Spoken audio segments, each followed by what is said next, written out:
Good morning all of you. आज हम हिंदी में पाठ 7 कल पढ़ने जा रहे हैं। कल एक कविता है। इस कविता में समय के महत्व को बताते हुए आज का काम कल पर नहीं टालने की सीख दी गई है। लेकर कोई काम हाथ में कभी न छोड़ें उसे अधूरा, क्या जाने कब मौका छूटे और फिर कभी न हो वह पूरा।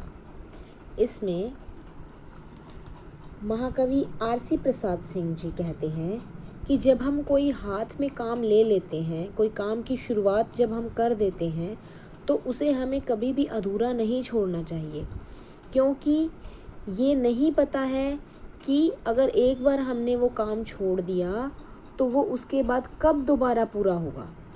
इसलिए जो काम हमने शुरू किया है उसे हमें ख़त्म ही करना चाहिए। कर सकते हो आज जिसे तुम, उसे कदापि न कल पर छोड़ो। कर सकते हो आप जिसे मत, उसे औ के बल पर छोड़ो। यहाँ पर औ का मतलब और है। यहाँ पर कवि कहते हैं कि वो काम जिसे तुम आज पूर्ण कर सकते हो, जिसे आज ही ख़त्म कर सकते हो, उसे कभी भी कल पर नहीं छोड़ना चाहिए, क्योंकि कल पर अगर हम काम को छोड़ देंगे तो वो काम कभी भी पूरा नहीं हो सकता। कर सकते हो आप जिसे मत, उसे और के बल पर छोड़ो। और इसमें कवि कहते हैं कि जो काम हम स्वयं पूरा कर सकते हैं, जिस काम को हम अपने आप खुद से कर सकते हैं, उसे किसी और के भरोसे कभी भी नहीं छोड़ना चाहिए। आगे है, देखो कितनी जल्दी जल्दी एक एक क्षण भागा जाता, कोई गिरता जाता, कोई आगे पैर बढ़ाता जाता। इसमें कवि कहते हैं कि एक एक क्षण जो है वो बहुत जल्दी जल्दी भागता जाता है, मतलब एक एक क्षण भी बहुत जल्दी बीत जाता है, बहुत जल्दी जल्दी आगे बढ़ता जाता है। कोई गिरता जाता, कोई आगे पैर बढ़ाता जाता। इतनी भागदौड़ वाली ज़िंदगी है जिसमें कि कोई किसी के पास किसी और के लिए समय ही नहीं है। कोई गिरता जाता, कोई आगे पैर बढ़ाता जाता। जब हम आगे बढ़ते हैं, भागते हैं, तो इसमें कोई गिर जाता है, पर कोई गिरकर उठकर फिर आगे बढ़ता है। आगे पैर बढ़ाने के बारे में बताया गया है कि हमें रुकना नहीं चाहिए, हमें आगे बढ़ते जाना चाहिए। अच्छा, इसको कल कर लेंगे, जो कोई ऐसा कहते हैं, वही दौड़ में सदा ज़िंदगी की सचमुच पीछे रहते हैं। इसमें कवि कहते हैं कि जो व्यक्ति ये कहते हैं कि अच्छा हम इस काम को कल कर लेंगे, यानी कि हम इस काम को आज छोड़ देते हैं और इसे कल पूरा करेंगे, तो जो ऐसे लोग होते हैं वो ज़िंदगी की दौड़ में सदा पीछे रह जाते हैं।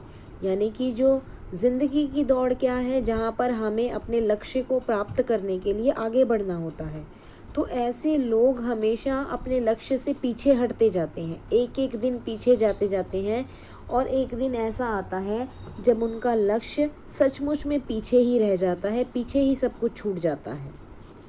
क्या सूरज रुक सकता पल भर, रुक सकते क्या चांद सितारे, एक मिनट को भी रुक सकते क्या ये चलने वाले सारे।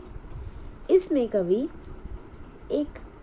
कुछ प्रश्नों के माध्यम से पूछ रहे हैं कि क्या सूरज रुक सकता है, क्या एक पल के लिए भी कभी सूर्य को किसी ने रुकते हुए देखा है।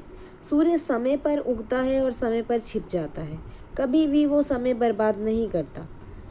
रुक सकते क्या चांद सितारे, कभी किसी चांद और सितारे को किसी ने भी कभी ऐसा देखा है कि चांद समय पर नहीं निकला, या सितारे उनको निकलना ही है, उनको दिखाई देना ही है। एक मिनट को भी रुक सकते क्या ये चलने वाले सारे, जो चलने वाले हैं, जो सारे संसार के लोग हैं, जो चल रहे हैं, क्या वो एक पल के लिए भी कभी रुक सकते हैं? नहीं रुक सकते। तो इस कविता में इन पंक्तियों के माध्यम से कवि सिर्फ ये बताने की कोशिश कर रहे हैं कि हमें कभी भी किसी भी काम को पूर्ण किए बिना उसे नहीं छोड़ना चाहिए। अलग अलग उदाहरण देकर वो समझा रहे हैं।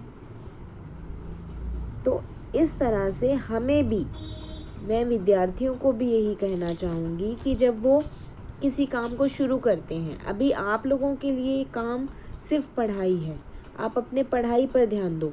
और जब हम पढ़ना शुरू करते हैं, हमें जो आज का होमवर्क मिलता है, काम मिलता है, हमें उसे साथ के साथ पूरा करना चाहिए, हमें उसे छोड़ना नहीं चाहिए बीच में, जब तक हम उसे पूरा ना कर लें। तो आज के लिए बस इतना ही। अगली कक्षा में हम कविता को पूर्ण करेंगे। धन्यवाद।